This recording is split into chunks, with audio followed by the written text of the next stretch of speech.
અંકલેશ્વર ખાતે કરબલાના મહાન શહીદ ઇમામ હુસૈનની યાદમાં ખોજા શિયા ઇશના અશરી જમાત દ્વારા શ્રદ્ધાભેર જુલુસનું આયોજન કરવામાં આવ્યું હતું। મોટી સંખ્યામાં અજાદારો અને સમાજના આગેવાનો આ ધાર્મિક કાર્યક્રમમાં જોડાયા હતા। અંકલેશ્વરના અબ્બાસી હોલથી હોટલ ડિસેન્ટ સુધી કરબલાના મહાન શહીદ ઇમામ હુસૈનની યાદમાં ભવ્ય જુલુસનું આયોજન કરવામાં આવ્યું હતું। આ આયોજન ખોજા શિયા ઇશના અશરી જમાત દ્વારા કરવામાં આવ્યું હતું। જુલુસમાં ઇમામ હુસૈનના રોજાની શબી સાથે અકીદતમંદોએ શ્રદ્ધા અને અકીદત સાથે ભાગ લીધો હતો। ઇમામ હુસૈન ઇસ્લામના પૈગંબર મુહમ્મદના નવાસા તેમજ અલી ઇબ્ન અલી તાલિબ અને ફાતિમા ઝહરાના પુત્ર હતા। તેમણે સત્ય, ન્યાય, ઇન્સાફ અને માનવતાના મૂલ્યોની રક્ષા માટે કરબલાની ભૂમિ પર પોતાના પરિવાર અને સાથીદારો સાથે અદ્વિતીય બલિદાન આપ્યું હતું। ઇસ્લામિક ઇતિહાસ અનુસાર કરબલામાં ઇમામ હુસૈન અને તેમના 72 સાથીદારો શહીદ થયા હતા। અન્યાય અને જુલ્મ સામે ઝૂકવાને બદલે સત્યના માર્ગ પર અડગ રહેવાનો તેમનો સંદેશ આજે પણ વિશ્વભરના કરોડો લોકો માટે પ્રેરણારૂપ માનવામાં આવે છે। જુલુસની શરૂઆતમાં મૌલાના સમર અબ્બાસ દ્વારા તકરીર કરવામાં આવી હતી અને તેમણે કરબલાની ઘટનાનું મહત્વ સમજાવતા ઇમામ હુસૈન અને કરબલાના 72 શહીદોના બલિદાનને યાદ કર્યા હતા। સાથે જ તેમણે જણાવ્યું હતું કે ઇમામ હુસૈનનું બલિદાન માત્ર એક ધાર્મિક ઘટના નહીં, પરંતુ સત્ય, ઇન્સાફ, માનવતા અને અત્યાચાર સામે અવાજ ઉઠાવવાનું શાશ્વત પ્રતીક છે। આ પ્રસંગે આખો દિવસ અજાદારો, રાહદારીઓ અને નગરજનો માટે ઠંડા પાણીની સબીલનું પણ આયોજન કરવામાં આવ્યું હતું। મોટી સંખ્યામાં લોકોએ સબીલનો લાભ લીધો હતો।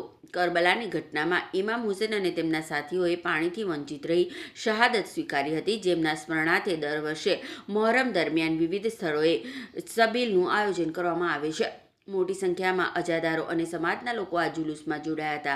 શાંતિપૂર્ણ અને ધાર્મિક માહોલમાં યોજાયેલા આ કાર્યક્રમમાં કરબલાના શહીદોને શ્રદ્ધાંજલિ અર્પણ કરવામાં આવી હતી, તેમજ તેમના બલિદાનમાંથી મળતા સત્ય, ન્યાય અને માનવતાના સંદેશને જીવનમાં ઉતારવાનો સંકલ્પ વ્યક્ત કરવામાં આવ્યો હતો।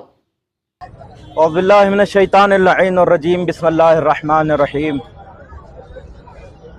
हाज़रीन, ख़ास तौर पे मेरे देखने वाले हर एक इंसान और धर्म के मानने वालों को आज की इस तारीख़ का सिर्फ पैगाम देना चाहते हैं। पूरी दुनिया आज हमसे सवाल करती है कि ये हुसैन कौन है और क्यों ये लोग जो है हर साल हुसैन के नाम पे ज़ीनो-ज़नी करते हैं, मातम करते हैं। मैं सिर्फ़ और सिर्फ उनसे एक पैगाम देना चाहता हूँ, एक मैसेज देना चाहता हूँ, और वो मैसेज सिर्फ ये है कि हुसैन इंसानियत को बचाने वाले का नाम है, हुसैन धर्म के बचाने वाले का नाम है, हुसैन मानवता के ऊपर अपने सर को कटाने वाले का नाम है। हुसैन वो है जिसने इंसानियत के लिए, सिर्फ इस्लाम के लिए नहीं, सिर्फ मज़हब के लिए नहीं, सिर्फ कुरान के लिए नहीं, पूरी इंसानियत को बचाने के लिए अपना पूरा का पूरा घर लुटा दिया। पूरी दुनिया को एक मैसेज दिया, एक पैगाम दिया, याद रखना जब तक जिंदा रहना, किसी भी मज़हब के मानने वाले हो, किसी भी मसलक के मानने वाले हो, लेकिन याद रखना तुम्हें अगर हक़ व बातिल के अंदर फैसला करना है, झूठ और गलत के अंदर हक और यानी सच और गलत के अंदर फैसला करना है, तो याद रखना कभी गलत का सामना ना करना, कभी गलत का साथ ना देना। अगर गलत का साथ देना हो तो उससे पहले अपने सर को कटा देना, और अगर सच का साथ दोगे तो इस दुनिया में भी कामयाब रहोगे और उस दुनिया में भी कामयाब रहोगे, चाहे इस दुनिया से कोई किसी मज़हब का चाहने वाला किसी जगह पर भी जाए। हुसैन का यही मैसेज, यही पैगाम हम हर मुहर्रम को लोगों तक पहुँचाते हैं और लोगों तक बताते हैं कि हम इंसानियत को एक मैसेज और पैगाम देने के लिए जमा होते हैं, और उस मैसेज का नाम है मानवता को बचाओ, धर्म को बचाओ और हक का साथ दो,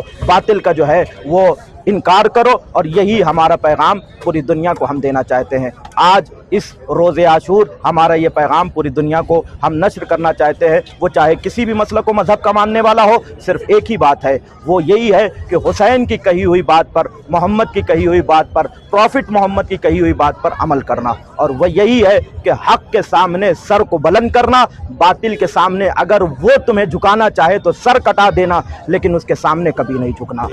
हक़ हुसैन, मौला हुसैन, हुसैनियत जिंदाबाद, हुसैनियत जिंदाबाद, यजीदियत मुर्दाबाद।